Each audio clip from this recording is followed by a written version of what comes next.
तुंहिंजी लतीफ़ सिंध ॾुखनि खां बची पए।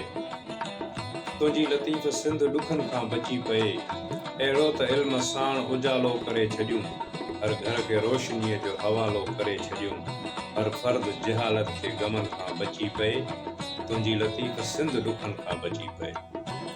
हर को नंढो वॾो पढ़ी अॻिते वधी वञे, नए दौर जी दुनिया सां मिलाए क़दम छॾे, नओ नस्ल नौजवान नशनि खां बची पए। तुंहिंजी लतीफ़ सिंध ॾुखनि खां बची पए।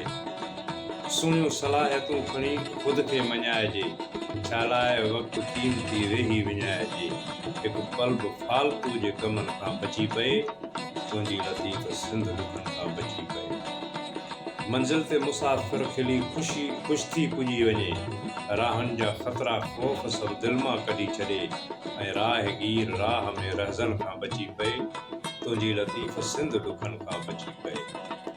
हर फर्द पंहिंजो पंहिंजो थी पंहिंजनि खे कमु अचे, धारियो नथी धारियनि जी या धारियनि खे कमु अचे, शल गैर जे ग़लीज़ हथनि खां बची पए।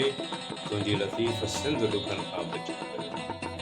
काथे बि हाणे कंहिं तरह कंहिं बि वज़ीर जे, कंहिं आला अमलदार या कंहिं बि मशीर जे, शल क़ौम कयल कूड़ ते वाइदनि खां बची पए।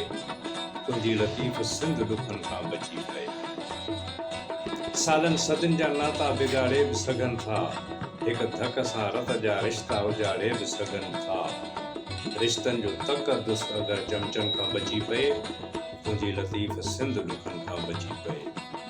हिकिड़ो भलो भलो आहे बुरनि खां बची पए, कंहिं तरह सां सचार सौ कूड़नि खां बची पए, हिकिड़ो फ़क़ीर शाल कुतनि खां बची पए।